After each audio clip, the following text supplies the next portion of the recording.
Welcome back to the Empire State Sports Report. I'm your host, Adrianna, also known as New York Giants fangirl on social media. Today, I am welcomed by Matt Simms. Very excited to have him on. For those of you who don't know, he's obviously Phil Simms' son, but on top of that, he played quarterback in the NFL, and him and his dad have a podcast together, and they also run a football camp. So welcome, Matt. Excited to have you. Thank you so much for having me. I really appreciate it. Yeah, that's why I look and feel the way that I do right now, because I ran a camp last night down in Manalapan, New Jersey, and everything went well. We crushed it. The campers, the counselors, the coaches all did fantastic. But yeah, woke up today a little groggy, a little slow, and thankfully the coffee right now is saving me because I was a little worn out after last night. A life changer that Yeah, coffee is. that's Tell right. us a little bit about Sims Complete, how it got started, and what these camps look like. Yeah, so Sims Complete really is something that kind of came out of necessity. I had all this downtime between whether or not I was going to continue to play and get signed by these NFL rosters, and that weird gray area of, is my career going to keep going? Is it over? I don't know. What do I do now with all this free time? And because of that necessity, it started to just say, hey, let's help out some young quarterbacks in the area. Let's help out some high school kids in the area that I know, that I'm familiar with, and see if I can pass down some of my lessons to them. And sure enough, that experience was extremely satisfying. And from there, it really just continued to snowball and get bigger and bigger. And really happy with the fact that I've been sticking with it, getting better at it, and really have enjoyed the community that we've built so far with Sims Complete now almost 6 years now running. So very proud of it, very happy, and again, very satisfying to see young football players progress, get better, and enjoy the game that we all love and enjoy as well. It's awesome. I bet it's one of those things that probably when you were growing up, wish that there were opportunities like that. And I'm sure, I went to Ramsey High School, so I'm sure there were guys around there that probably could have benefited from camps like that as well. Unfortunately for me, I had a guy named Phil Simms and Chris Simms in the same house as me, and it just, I thought playing football was actually like a normal 9 to 5 job. That's how weird my childhood was. I thought being an athlete was just a normal life decision of like, yeah, I'm just gonna be a football player, no big deal. But when you have two gentlemen that do it at such a high level, right in front of your eyes, and kind of show you the way to it, they definitely helped me expedite a little bit of the process and that learning curve, and hopefully that's what I'm doing for my students as well going forward. It's awesome. All right. So obviously, we know you have a lot of experience with quarterbacks. So let's talk about this Giants quarterback room as a whole, what Let's. you think about it. And then I want to get into Jaxson Dart, because I know from myself as a fan and from having watched Giants football for so long, I feel really optimistic that this is one of the better quarterback rooms that we have had, since Eli Manning. So, I know there are some concerns with fans that Russell Wilson is not what he was, but I think when you look at what we've kind of suffered through for the last 5, 6 years, this is significantly better and a big upgrade. Well, it's definitely one of the deeper quarterback rooms that I feel like I can even ever remember, as far as just feeling comfortable from top to bottom of the list, knowing that you have guys that have played at a very high level, have functioned at a very high level, have been very streaky, have gone on to win Super Bowls, have gone on to win really big time games in prime time. And all that being said, it really helps the fact that the roster and the players that surround them have gotten better now. And they've Mhm. added a little bit more depth to critical positions. And I think that's one of the things that I continue to go back with when we talk about the Daniel Jones era. Daniel seems to wear a lot of the brunt of some of the other deficiencies that the football team had. And I think, unfortunately, for better or for worse, that is what happens at the quarterback position. You get a little bit too much credit, you get a little too much blame. And I think in Daniel's case, a little too much blame for the situation that he was put in, the coaching changes, the lack of depth at critical positions, especially the offensive defensive line. And I think that really is the lack of playmaking ability on the outside at times throughout his career was difficult. So, I don't want the fans to always kind of think that it was all Daniel Jones's fault. It was a Mhm. conglomerate, it was a group that really underperformed. Now, I think Shane and the Gru has really done a good job, I think, of the past 2 years, just adding these pieces to the roster to make it that much more formidable in a very tough conference already, a tough division as well on top of that. But I'm with you. I am very excited about the quarterback room, and really for Jaxson Dart and for all young quarterbacks out there. It is so important to be around other quarterbacks that have already done it for an extended period of time. And that's what I do at Sims Complete. I do a lot of group throws, and I love matching a young quarterback that has talent with a quarterback that is talented but is very experienced, knows exactly what to do, knows how to talk the language of football and how to communicate properly with coaches and with people around them. And I think that is so extremely powerful as a tool for these young kids to be around that, to absorb that information, to see what it's like. For me, even as a player, it was just tremendous to be in a quarterback room with Matt Ryan, Matt Schaub, and Matt LaFleur, and me, Matt Sims, lots of Matts. But still, to sit there to watch them go through the process of how we go about our week, how we prepare for defenses, how we prepare our offense, what are our weaknesses, how can we hide those, how can we accentuate all the things that we do well, aka just keep giving Julio Jones the football. And that's why I'm excited too for Jaxson Dart, the ability to be around pros that know what they're doing, that know how to handle the situation, that have been in big time markets, and we know how tough that can be as well in this area. So excited for the quarterback group to get after it.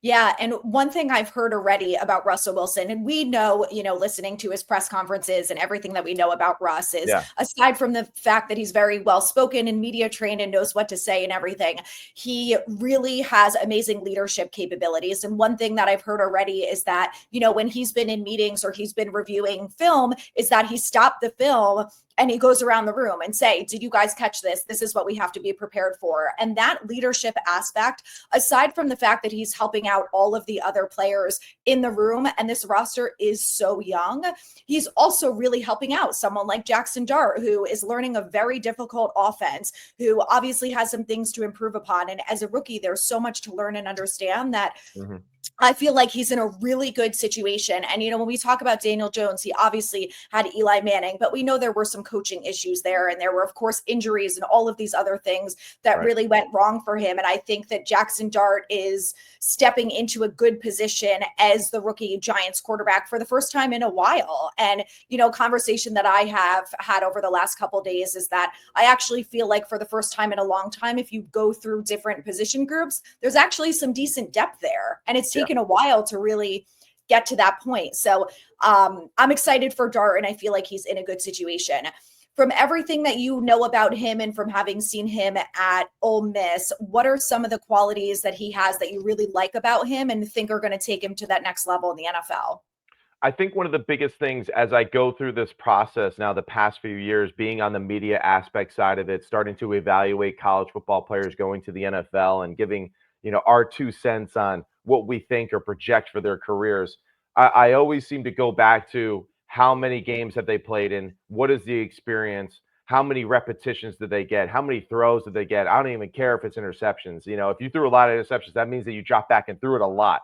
And through those mistakes, we're able to learn and grow from. And I think that's really important. I think big picture wise, that's what excites me for Daboll and for Jaxson Dart.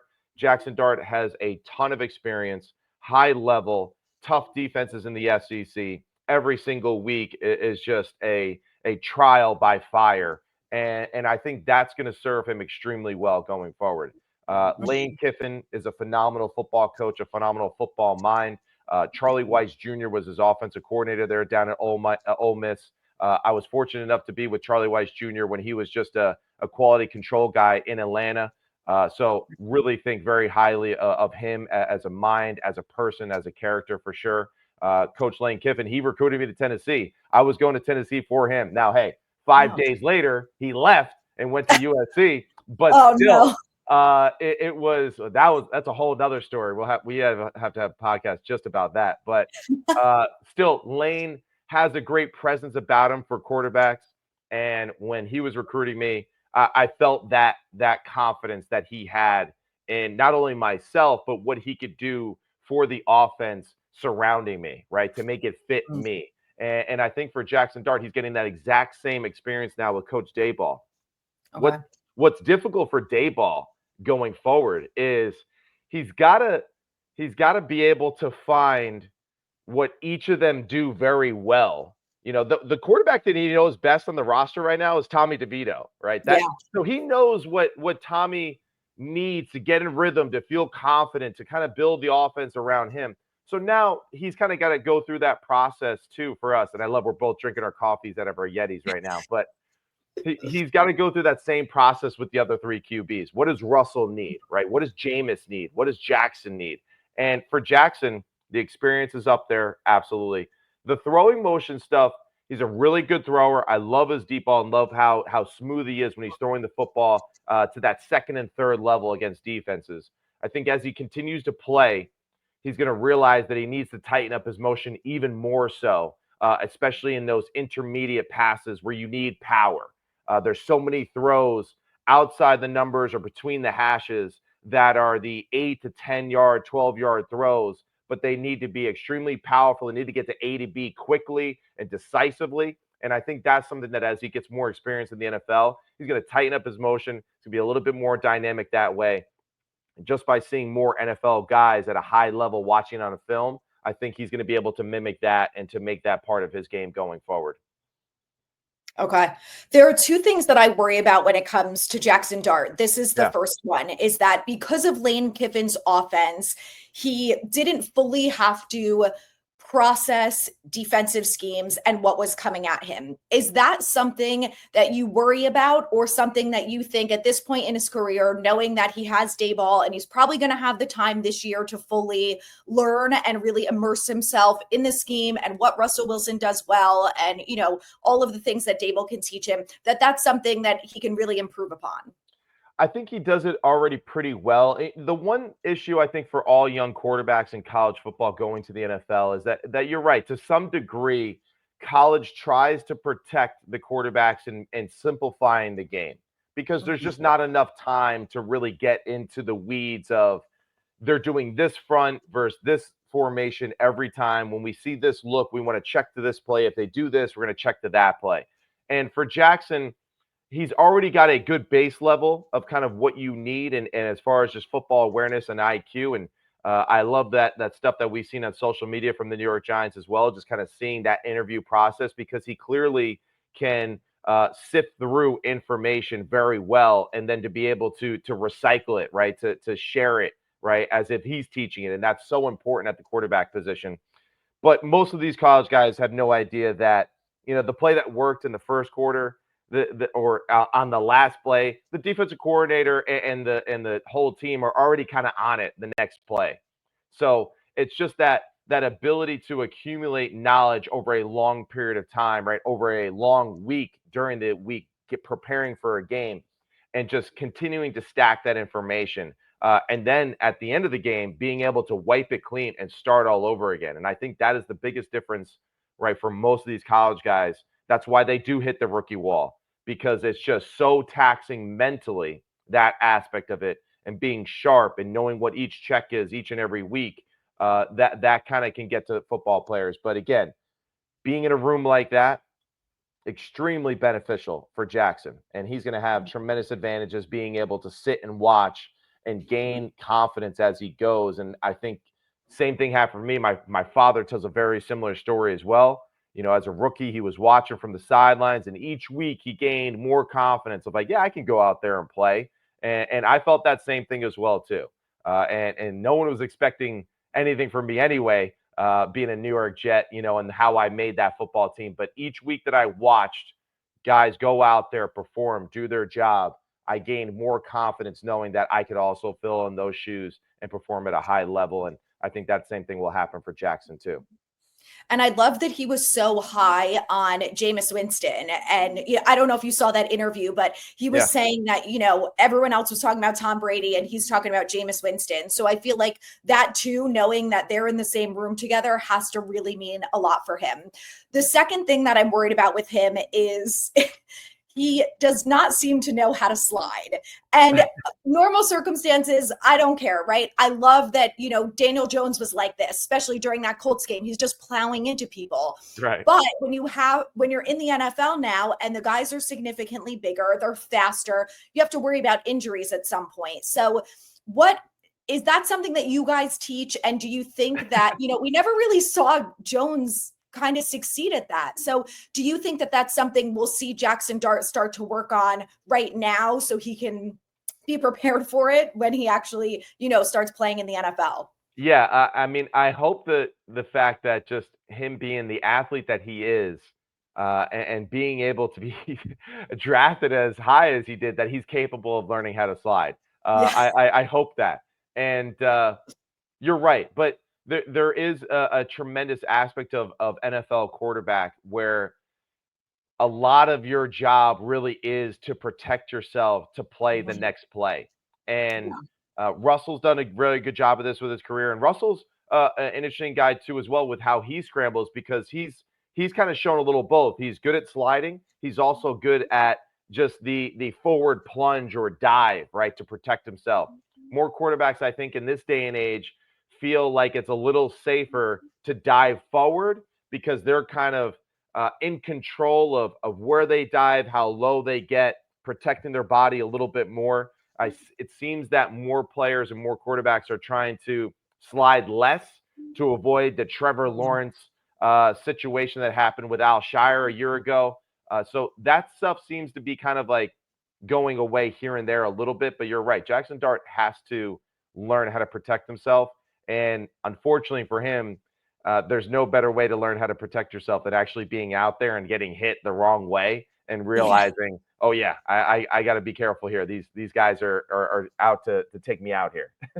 Yeah. Well, and as Giants fans, we have seen so many injuries over the years, especially Yeah. to, the quarterback. So it's definitely something that I'm like, please just like get out of your own way. And I love that Gruden during their interview too was like, you have to protect yourself. Like you said, you have to live to see the next down. Like your team is relying on you and everything.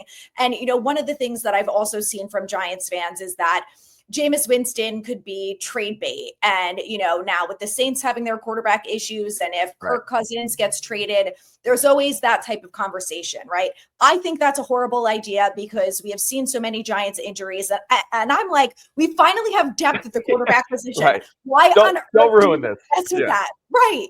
So I would assume that you're in agreement, but I'd love to hear your opinion on it. Yeah, I totally am. I'm with you on that. I love to be a hoarder as far as football wise goes. If I have 7 good players, I want all 7. I don't want to, and I agree with you. I think that's wise. The only way that I see that making sense is the trade value. Just you can't pass it up. And also, do you feel confident with the growth of your young quarterback to know he's a little bit more advanced than we thought? We feel a little bit more confident about him. We think he'll be ready to go sooner rather than later. If you feel like it's, hey, he needs a little bit more time, let's not rush this guy, all that, then yeah, you want to keep Jameis around a little bit more. But it kind of just, it depends on the situation and what they see at practice. I think too, as we go to practices and especially when we go to camp and all that, we'll get to see it pretty obviously, right? Who's performing well, how sharp they look, and know kind of from that vibe of practice, right? Especially Daboll with his like subtle like fist bumps and all that stuff during practice. You'll get to tell which QBs are performing well. But I'm with you. Keep as many good players as possible, unless you're getting something super dynamic in return for Jameis. I think it's wise to keep him on the roster for as long as possible right now. Yeah. And I also think because Dart really looks up to him, I think you're doing a disservice to Dart too at some point, knowing that, I know Jameis is not the perfect quarterback and he throws a lot of interceptions and whatnot, but he's still a veteran in the league. He has a lot of valuable experience and, he could be a good mentor this year, potentially into next year, if it doesn't work out with Russ again for Dart. And I think that that's a huge benefit as well. So I'm totally on board with keeping Jameis. And may I add one thing to this, to what you're saying too, which I think is interesting. For Jaxson, one of the reasons why he's so attracted to Jameis as far as his leadership and how he carries himself we all know Jameis is he's so just like over the top, but it's super authentic. Like he's not really Mhm. fake, you know. Now, does it come across a little corny sometimes when he's like mount the horses, men, and all that? You know, yes, it is. But still, he is just that guy. And for Russell, it's a little different. He's still trying to hang on to the fact that like he's the guy. He could still be the franchise guy. And his brain is just wired a little different right now. And that's where the relationship with Jameis and Jaxson is going to be probably a little bit more real as far as like person to person, right? As far as quarterback to quarterback, because Jameis kind of knows where he is, right? He has been this journeyman guy now for an extended period of time. So he's very comfortable in this role. Whereas Russell is not comfortable in that role. He's never really been in that role. And he still wants to continue his career of being the franchise quarterback. So just that mentality of it, you can feel that, right, when you're in a quarterback room, right? When you're competing with the other guy, you can feel that force, right, in that quarterback room, just like bouncing off each other, like, yeah, I'm going to crush you on this rep. I'm going to crush you on that rep. And I think that's a real thing in that room. And I think that's why Jaxson really resonates with Jameis on a personal level that way because of his authenticity, excuse me. That's one of the reasons why I didn't want Aaron Rodgers anywhere near this organization because I was like, he That's a will good follow-up. the quarterback room in 1 second, if not the whole locker room. Right, right. Well, hey, you said it, not me, but I think a lot of us were thinking it. Yeah. Yes, I think it worked out for the best. It did. Knowing all of that about Dart, what do you think is the best case scenario for him this year? And like you said, you know, they won't really know until they get into practice and the weeks go on until how ready they feel Jaxson is to play. But for me, I think the best case scenario is that Russell Wilson plays well and the Giants win games and Yeah. we don't see Jaxson Dart. But I think you look at the schedule and there's a lot of ifs around what this team looks like. And, you know, I want to talk about Kafka calling the plays in a second, but, you know, you've got some changes there. Bowen in year 2, obviously year 1 was not good for the defense. So yeah. There are some concerns. But to me, that's the best case scenario is that we don't have to force our rookie quarterback in, whether he's ready or not. Yeah, and that's something that, of course, as we continue to go through this process, it's going to reveal itself really quickly. And I use the example of like Jaden Daniels a year ago. Jaden Daniels, Marcus Mariota. All right, hey, we'll see if he's our guy. All of that. They went out to practice, and after a few days, they're just like, we got to play this guy. There's no way around it. He's our best quarterback. He's our most talented football player in our team. He has to be our guy. Jaxson Dart might have that same effect on Daboll, on Shane, on the team in his first week of really getting a run at being the guy. The question for them is, all right, well, we have all these assets of veterans. Do we still decide to have them get the first run because that was our initial plan, or do we trust our instincts? And that will be something that just has to be evaluated in real time. And you can't deny it if it's so obvious. You know, even him being a rookie. So it's like by week 4 or 5, if he's your best quarterback on your team, and even though you're still 3-1 or 2-2, you got to play the guy. You got to play him, and the whole team will know it. The coaches will know it, and I think that's the most important thing too. Like that, and that's what happened in Washington. You know, everyone knew after a few days, Jaden Daniels is the guy. Let's do it. Let's just build around him, and that has a tremendous galvanizing effect on your football team when the coaches recognize it. They pull the trigger, make the decision, and the team can say, all right, we got it. We're going to take care of our guy. So hope that kind of works out that same way for Jaxson Dart, to where the team has the freedom and the ability to kind of empower him when the time is right. That being said, you're right. He does have a little bit of that safety net with the 2 veterans in front of him. But it all starts with just, man, got to have a good start to September, right? You really do. Gotta have some good finishes to games and be ultra competitive in the fourth quarter to allow the rest of the team and Jaxson Dart to kind of build that momentum to that moment. Yeah. And I feel like they did a really nice job this offseason. And I think that Joe Shane has done a really great job of, getting some depth on this team, especially kind of fixing the quarterback situation after the last couple years. Yeah. I love the draft so far, and I love what he did in free agency, bringing in some veterans to the secondary. What, knowing all of that and knowing that they have a really hard schedule, what do you think is a realistic expectation for this Giants team when it comes to competitiveness, how they match up in the division, and maybe not a record prediction, but you think they'll have, more than a couple wins? I've seen Giants fans saying they think they're going to win 3 games, and I am not nearly that pessimistic. Yeah, I always like to approach seasons more on the optimistic end of things. I do. Mhm. And maybe that's the fact of a former player and all that. Just like, hey, let's win it all. Let's go. Right. Like that's just kind of how I approach that stuff. And, for the Giants, listen, if it's 3 games, man, that would be the worst case scenario for all of us as fans and just, people who bleed blue in that sense, because that's bad for our rookie quarterback. That's bad for our rookie class to know that the gentlemen that brought them in, that endorsed them, are potentially on their way out with a 3-win season. And that would be, worst case scenario, I think, for all of us as fans. So I'm optimistic that this team can catch fire, can be competitive, that can be in a hunt for a wild card spot, and battle through some of that. But that's why, again, I put that emphasis on September has to go well. And everyone, well, hey, don't worry about September. You can get hot late. All right, well, ask Cincinnati what that's like.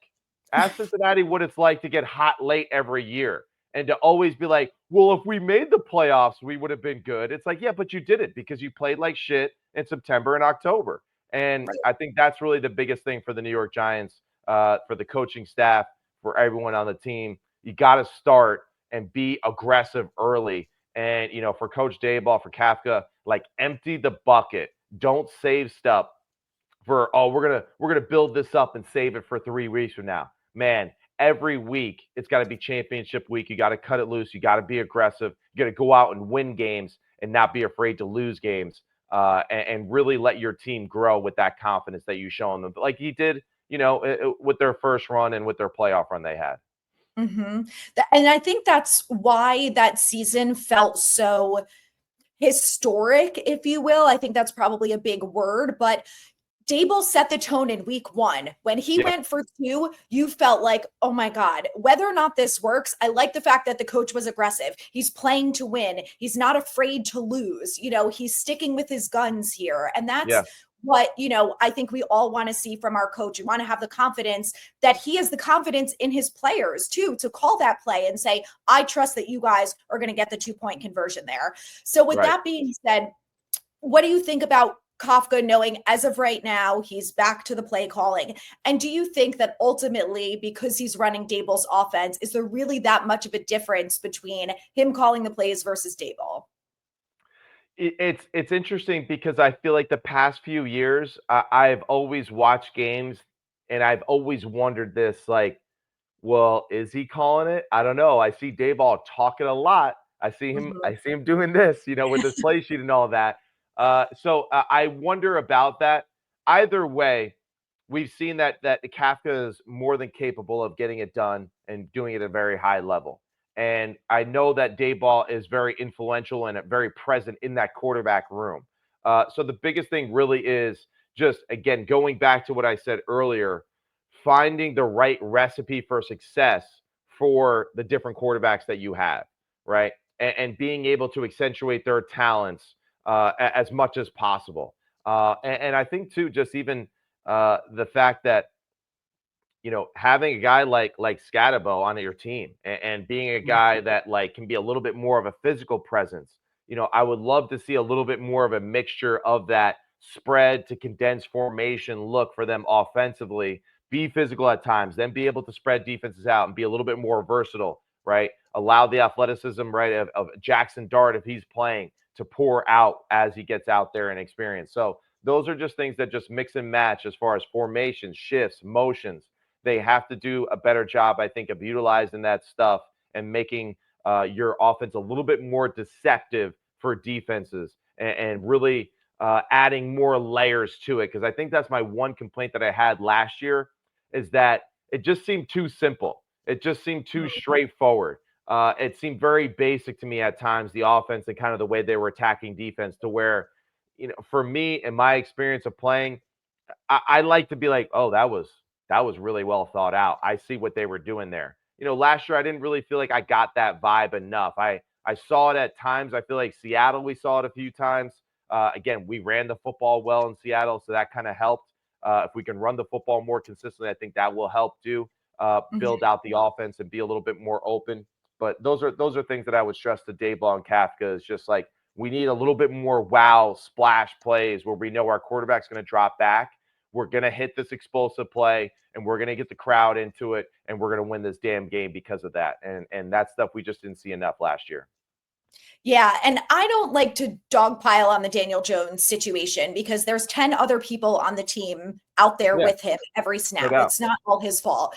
But I think it is fair to say, when you watch certain games last year before he got benched, that there were scenarios where wide receivers open and he was not pulling the trigger, or, when it's 3rd and 7 and he throws a 5-yard pass to Wandale, he's not in a position to turn around and make a play on the ball and get those extra 2 yards. So that's the stuff that's kind of frustrating to watch. But I think knowing all of that, and knowing that we have seen a little bit of aggressiveness and creativity with Daboll, do you think it's fair to say that, knowing that they have a veteran quarterback like Russell Wilson and Jameis Winston, that we will start to see more creative plays like that, because you have a quarterback who can execute it a little bit better than what we've seen? Yeah, and I think for what I saw last year, there was multiple games where, for whatever reason, we were expecting zone, we got man, we were expecting man, we got zone, and there was critical situations. Like, even I go back to the Dallas game, like, I was there in the front row, and I was able to see the fact that there was multiple times in the low red zone area on Thursday Night Football where we had a play set up for man coverage and we got zone. And unfortunately, Daniel ran the play, but also I know the fact that probably most likely there wasn't like a check to this play if it was zone, right? Or it wasn't a check to this play if it was man, right? If they got the opposite. And I think that's just kind of like that layering that I'm talking about for them offensively. We're just need to be prepared for more going forward, because when you're not maybe the most talented football team in your division, right? Because, hey, we're in the division with the Eagles, so clearly we're not the most talented football team. Now, hey, their team is a little bit different than it was a year ago, but still, we got to see it before we believe that. And when you're not the most talented football team, you need to create an advantage with how you attack teams. For us, when we were in Atlanta with Kyle Shanahan, with Matt Ryan, Devontae Freeman, Julio Jones, and all that, were we the most talented team in the NFL? Absolutely not. But we did think about the game and attack teams in a very aggressive manner and a very well thought out manner. And we had answers to the test. And that's why we were able to beat teams that were on paper more talented than us. And I think that's something that the Giants have to do a little bit better job of. There needs to be a few more things added to, all right, if we get this, we need to check to this play, and put the quarterback in a little bit more of a position of control to get himself out of tough situations, so we're not just running wasted plays that don't work for certain defenses. And that's one of the things that gives me some hope about Daboll this year, is the fact that they were able to win 9 games in 2022 with a not very talented roster. So I think when you look at that roster compared to this year, yes, the schedule's tough, but you've got better football players. So I'm excited about that. All right, let's wrap it up here. Tell us a little bit about the podcast with your dad, and what is that like recording with your dad? Oh, it's every son's dream. Now, with Big Guy, he's the best. I really enjoy my time talking football with Big Phil. Now, scheduling and all that stuff with Big Phil, that's a whole nother thing. So that's probably why, like, some podcast shows, I start off a little, agitated, because I'm like, damn, But the funny thing is that he'll probably say that exact same thing about me during the podcast, which is another, thing where it's just like, all right, Phil, yeah, whatever, But listen, my father, he's an awesome person. I'm so fortunate to be able to spend that time with him, to talk football with him, to share the game with him, the game that we both love so much. He said a silly ass thing the other day with Up and Adams saying that he wasn't a Hall of Fame quarterback, and that is just so not freaking true at all. He is a Hall of Fame quarterback. He's too damn humble. And listen, we need the Manning's PR team for Big Phil, right. because Big Phil, he's got it all, and he is just a tremendous person that way. And his importance too to just the legacy of one of the best franchises in the NFL, I think just cannot be overlooked. So just extremely proud to share the floor with my father in that sense, and to appreciate the game that we both love. And he's, hey, he's my best friend, and sometimes he says the same thing to me too as well when I'm being a good son. So I really enjoy our time together on Sims Complete and coaching quarterbacks as well with him, alongside him. So very, very fortunate for that opportunity. The show is great. I loved listening to you guys. And I agree he's too humble, because when he said that he was willing to give Abdul Carter number 11 because he could make it better, I was like, you are a legend. I don't know, bro. Yeah. What do you mean? Yeah. I know. I think he wants the fans to come out and be like, it's almost like, he wants everyone to come and rescue him, right, from himself, in a sense. And I had a pretty good plan. I said to Big Guy, I was like, listen, you can let Abdul wear 11 if that's what you choose. I was like, but here's the stipulation. All right, we need half the jersey sales. That profit's got to go to you. And I was like, it'd be cool if the Giants put like some sort of a patch that recognizes that you're like the OG 11, just to kind of let people know. And I thought with that, hey, with the jersey sales, with the patch on it, like I thought this would be a really good thing to kind of keep it going. But Big Guy, yeah, it's a fair trade, right? And I think Big Guy's, he's done a great job, media wise, and maybe not the way that we would like, with like, yeah, you can have 11. I'm not in the Hall of Fame, blah, blah. I'm like, Big Guy, you are taking the worst approach ever to this. Now, nonetheless, people are talking about you, so it's working. But yeah, there's no such thing as bad news in that sense. But Big Guy is way too humble, and I love showing my son, who's 3 years old and already has the football itch, right? Which is like kind of sad, unfortunately. I'm like, God, really? We could play other sports, but I show him clips of Big Phil, and every now and then I'm like, wait, hold on. And I rewind it, and I'm like, oh man, that was awesome, So it's really cool to kind of relive that again through the eyes of my son. And just to remember too, just how fortunate we are as a family too, to be a part of this game, multi generations now through it too. So just extremely blessed and fortunate in that sense. And yeah, Big Phil, we'll talk about the PR stuff. Maybe you should do some of his PR, because you do a great job with everything. And shit, he could definitely need some of your help with all that stuff and how he talks to people. I do have a public relations degree, so I would be honored. I know that does not shock me at all, because you do such a great job with everything, and the way that you cover the team, and just being an authentic fan of the team as well on top of that. And I think that's why the fans resonate with you, because it comes from a place of just like love and passion. And that's very obvious to see. And yeah, hey, hit up Big Phil. All right, help this guy out. He needs it. All right, because he's a stud. And people need to be reminded of that too sometimes. I agree. All right, that's my new goal for this year. That's what I'm going to do. And then we got to get LT to stop telling everyone that he made Sims a good quarterback too, because he's part of the problem. Oh my God, I know. Well, him and Bill Parcells, I mean, can they just?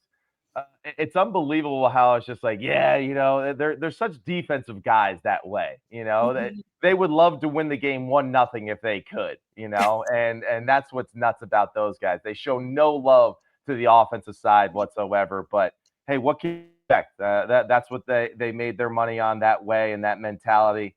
But yeah, LT's a funny cat that way. And hey, kudos to Big Phil for just surviving the Bill Parcells LT generation of the New York Giants anyway, because I don't know if anyone's seen the book. Oh God, what is it called again? I'm blanking on it. Oh, the Gary Myers one. Gary Myers' book. Yes. Why am I blanking? Once a Giant, I believe. I think that's it. Yes. So if you read that book, I think you'll see just how intense it was to be a Giant in the 80s and early 90s with the way that they went about their work and how hard they played and all that. So just kudos to that entire generation for being tough as hell when they played for Bill Parcells. Yeah, I saw the clip from Up and Adams where your dad was talking about how Bill Parcells would just scream at him every day in practice. I Yeah. went to the Legends event last year where he's talking about, like LT like foaming at the mouth trying to hit him, and Bill had to be like, "You're not allowed to hit Bill." So I imagine it was wild back then. But I love that the Giants are bringing all these guys in the building because Yeah. that's when we won Super Bowls. We played hard-nosed football. And I think it's really important for some of these young players to really understand the legacy and to know that, that was good football. And that's what won us Super Bowls. And that's why, the Giants franchise is what it is because of what those guys really did in the 80s and 90s. So I love that they're all in the building and, Great. they're kind of mentoring these guys and showing them what it's all about. Yeah, no doubt, no doubt. And even guys like Howard Cross being around the building all the time, Oh, Carl Banks. I mean, that's another guy too that just, man, he does not get the credit that he deserves for the player that he was. That's another guy that should be in the hall because of how he performed, that way that he played in that same Super Bowl with Big Phil. I mean, damn, he could have been the MVP himself that day with how well he played.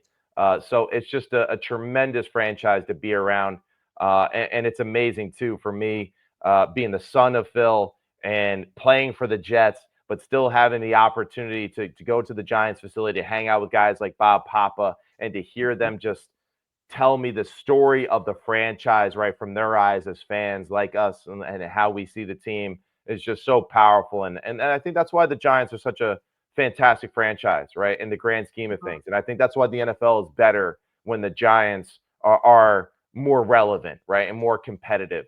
And it just seems to be that, when there's certain teams that are in it, right, and competitive, it just makes the entire league that much better. And the New York Giants franchise is absolutely one of those.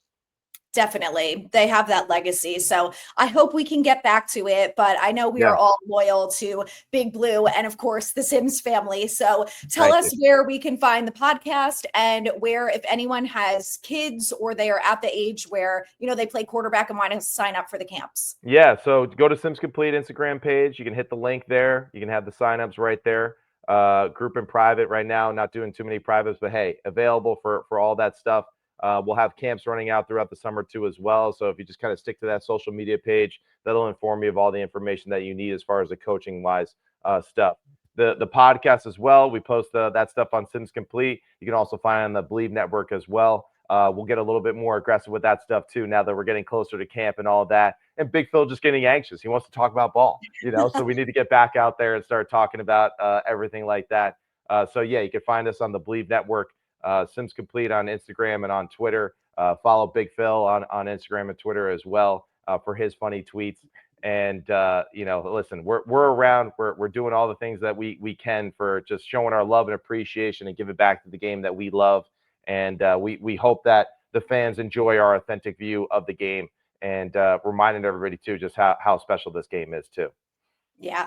And I think they all know. I will make sure that I link everything in the show notes for everyone too, so they can easily access it. But thank you so much for taking the time to come on. I really appreciate it. No, thank you so much for having me. I really appreciate you working with this ugly mug that I have today and my lack of sleep. So thank you so much. You definitely outshine me today because I am just like, ugh. But I really appreciate it. Thank you again for the opportunity to be here with your fan base. Yeah, it's all good. I know Giants fans will be excited. So Thank great. you.